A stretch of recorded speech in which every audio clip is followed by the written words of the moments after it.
Hi, everyone, and welcome back to my channel. For those of you who don't know me, my name is Hennessy, and I created this channel to talk through all things investing in Dominican Republic, working from home, and traveling. So, before we get started today, I actually want to say thank you to all my new subscribers, anyone who has commented on my last couple of videos. I really appreciate all the feedback, all the comments, notes. Definitely love to hear other people's point of views because sometimes, we get stuck in our own that we don't realize there could be other factors. So, I love hearing from you guys. And I just want to say thank you so much for interacting with me. I am not a content creator. I don't do this full time or anything. I have my 9 to 5. I just created this channel to, put together information that I thought was useful and that I would have loved to see when I was looking. At ways to invest in Dominican Republic. I know I am like a Googler and I searched and there's really not that much information out there on, the laws and in Dominican Republic, although I'm not a lawyer, or just like the process in general. Like people, I don't want to say they gatekeep. I just don't think they take the time to put a lot of that information out there. So I just created this channel to, put some information out there or, put some of my experiences out there to see who, if they can help you in your investment process or your short term rental process in Dominican Republic. So with that being said, I know a few people have reached out asking, if I would help them look for properties, buy properties. I am not a real estate agent in Dominican Republic, although in another lifetime because I feel like we live various lifetimes. I used to do real estate back in New York. I was a real estate agent, but I am not a real estate agent in Dominican Republic. That's not something that I do nor have the time to do. I come to the country and I spend a couple of months and then I leave and I do other things. So unfortunately for anyone who has reached out, whether I've replied or not, I'm so sorry. I tried to reply to literally almost everybody, but that is just not something that I am doing, or, that's not something that I'm currently providing as a service. Who knows what the future holds, but as of right now, as far as information, this is really where, I'm going to utilize this channel to give those like tips and tricks and information on how to invest, how to think about it, how to think about Airbnb, what's the actual like income that comes from Airbnb, right? Because we think about investing with the idea of getting some sort of return for it, right? Like, I know I'm not rich, I don't come from a rich family, and I feel like maybe a lot of the people that are watching this content are also, in the same boat. Like, yeah, we work, we find ways to save money and to do the things that we want, but by all means, like, we're not probably like those people that just financially have it. So of course, everything is a risk. Everything we have to think about. The more information we get, we can make a decision that would benefit us in our future. So again, thank you so much for the support so far. I truly appreciate it, and hopefully, I can continue to provide valuable content. So, with that being said, today's video it's actually on how to get started, right? Like, you may want to invest in Dominican Republic and you have no idea how to get started.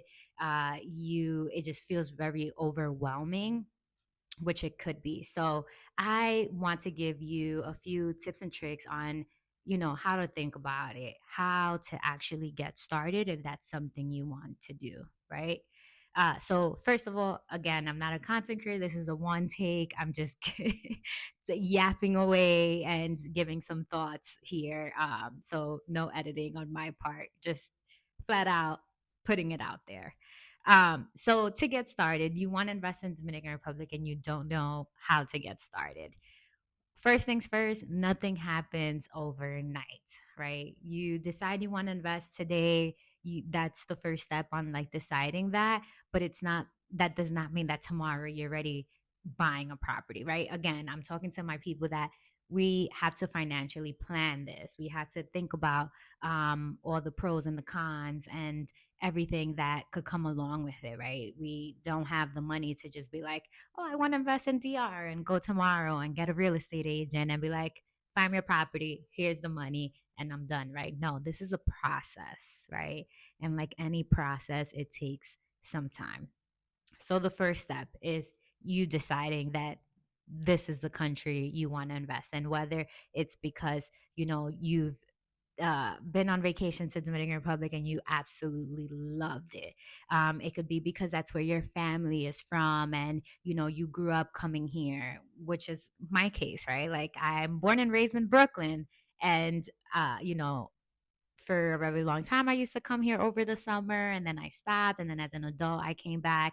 And when I came back as an adult, that's when I realized the potential and like the feeling of being in DR. And I was like, wow, like I want to be here. And then I saw foreigners, investing and doing it. I'm like, if they're doing it, then why am I not doing it? Right. Like, what's keeping me from not taking this risk?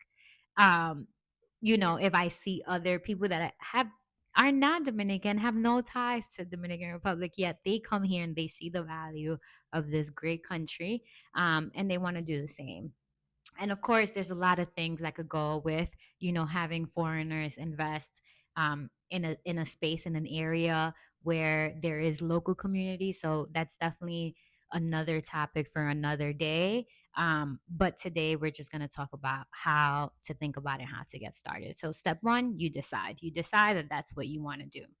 Step two is figuring out the area that you may want to invest in. Like DR, although an island, there's just so many different areas. Each area offers something different. So again, whether you're investing for yourself or for Airbnb or for whatever the reason is, you need to figure out which area you want to invest in, right? Every area offers something different. The vibe is different. The people could be different. There's just a lot of variety, right? So because of that, your first step is figuring out which area. And you can do that whether that is like, for instance, for me, I invested where my mom's side of the family is from. My mom's side of the family is from La Romana. This is where I grew up coming to every summer. This is the area that I feel super connected with, and I just know the movements, I know the people around me. um my family, a lot of my family is still here, so it just felt right for me to invest in this area. Now, knowing what I know now, and in the future I would love to expand to other areas. Okay, I visited so many parts of Dominican Republic in the last 6 years that I know what each part offers, and I know that there's certain cities that I just freaking love. And I wish I had the money to invest in my top like three cities. But obviously I don't. But definitely in the future, that's part of my goals, right? Like I want to have a property in another city in DR that I absolutely love. Um, so you have to figure out, what that area is. And sometimes, yeah, you could do that through research. You can go on Google and search what are the best areas and, highest in area that will give you a high return on investment. But if you're thinking about buying for the purpose of yourself, I would suggest, again, this is a process. We're doing this slowly. Come vacation in DR and go to the different areas. Don't come all the time. I hear people, they've been coming to Punta Cana for like 5 years and that's their place. And that's amazing. If that's where you feel the connection and you feel like that's where you want to invest, great.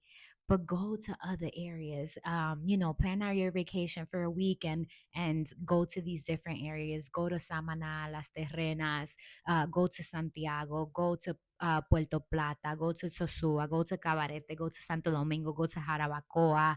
Uh, there's just so many places that you should visit them. See the feeling that they give you. Don't just go off of like anything else. Go. Sometimes you need to go. I know, like they say, business decisions are made on like an emotional mindset, but again, if you're thinking of investing for yourself, even if it's not for Airbnb, or even if it is for Airbnb, I've been telling a few people this. Even if you want to invest for Airbnb, think about the property as if it's going to be for you, and then Airbnb will come, right? Like you can figure that out later. Obviously, like buy somewhere in the hood and then think you're gonna do Airbnb. That's not what I'm saying. However, there's nice areas in a lot of these cities. Visit the city, get to know the areas. I can give you an example for myself. I visited Santiago 2 weeks ago, and I've been to Santiago one other time as a teenager, actually. But I absolutely freaking loved it. I was like, wow, this is so different to a lot of other places in DR. It's so clean. The infrastructure is actually freaking amazing. There's just so many things that are like in certain areas that are walking distance. And not to say, I'm pretty sure Santiago may have like maybe questionable places, but like city center, it was amazing. Like I saw a 24-hour gym. I saw so many supermarkets, malls, restaurants. Um, it was just like fascinating. And then to me, it was just fascinating how clean it was, to be honest. It was just so clean. The streets were so clean. I was just like, where am I? Like, am I in DR? So and that's something that you can only get from being in that area. So, of course, my first thing that I would tell you is figure out the area that you would love. And then go from there. The going from there is the second thing. It's what's your budget while you're traveling to these places. Save money. You have to save money, because even when you're using the bank, you have to have a down payment for a property. So save money. Think about if that's if another thing is like, if you figure out the area, look at properties in that area, and you can look at properties. I have another video on that, but you can look for properties on um Facebook Marketplace. You can look for these big real estate agencies, brokerage agencies, and see what they're advertising. Right? You have Apartamentos RD, you have Remax, there's just so many like real estate agencies in DR that you can just browse. Like, look for the city you want to invest in, and just browse and see what's the prices of like those properties in the area, right? And think about it in the sense of, if you want to buy a property, right? If the price doesn't seem bad to you and you could put that money together through a certain time period, then amazing, great. If you want to utilize the bank, right? You have to put anywhere between a 30 to 40% down. So if a property is $100,000, you need to have anywhere between $30 to $40,000 to be able to purchase that property, even with the bank, right? So with that in mind, that's the number that you want to work towards. So again, look at the properties in the area, see what's the price point, 100,000, 200,000, that a lot of like properties are coming into, because there's usually a range, right? I would say, if it comes to saving, try to save for the bigger range, because you never know when the time comes which property you're going to fall in love with. And it would be a shame to find a property you love and it's a little bit out your budget, right? Or out of like the money that you have saved. So look at the properties in those areas, try to get an idea, and then take the price that you're seeing, and um, whatever 30 or 40% is of that price, that's the amount of money you want to save. So whether it takes you a year, 2 years, 3 years, you're working towards that. Whether you need to save um, let's say 30K, and you're starting now, like Feb, you need to save 30K.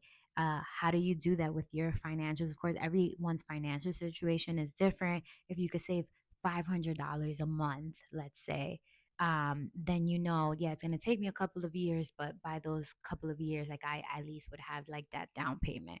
And everyone's financial situation is different, so I can't say how much money you need to save. That's something you have to sit with yourself, again, looking at the prices of those properties, taking into consideration that you need to save 30 to 40%, right?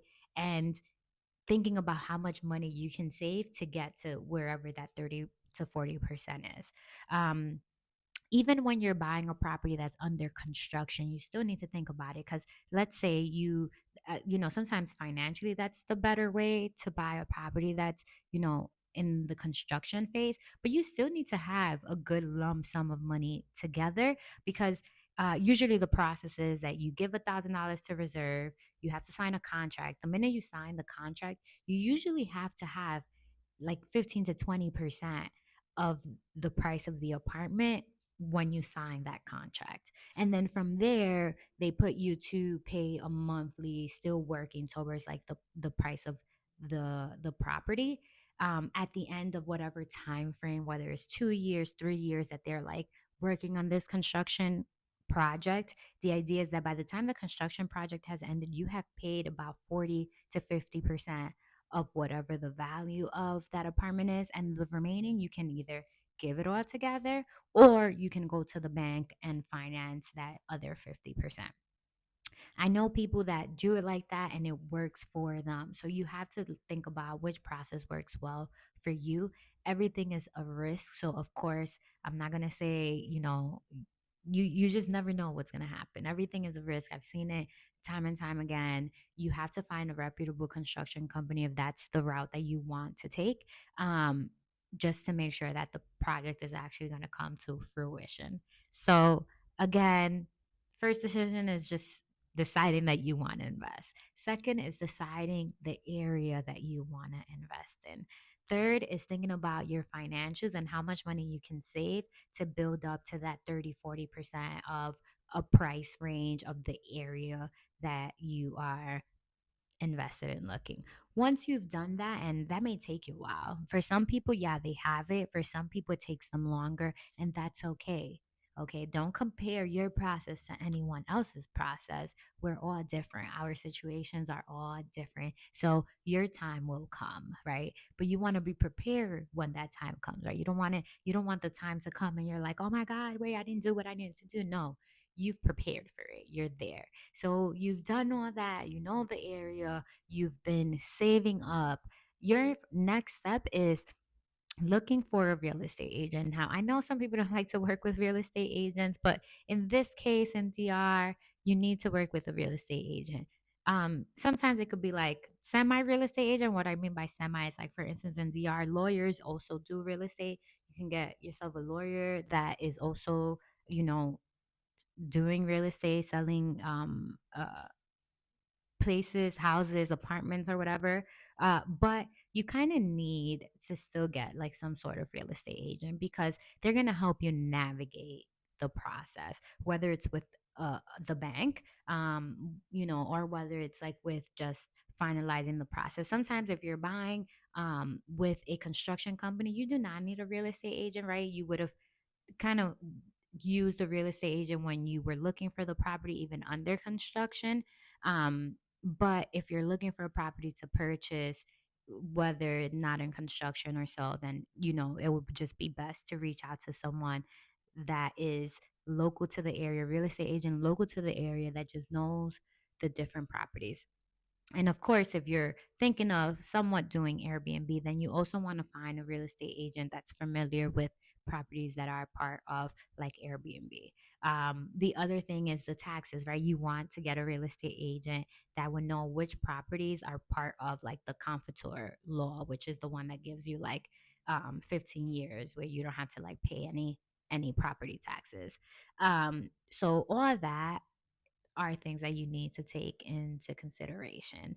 Now, I hope that helps on how to think about getting started. If you have any questions, comments, please leave them down below. I would love to hear it. But yeah, that was it. Those are the things that I think you should consider if you want to get started with investing.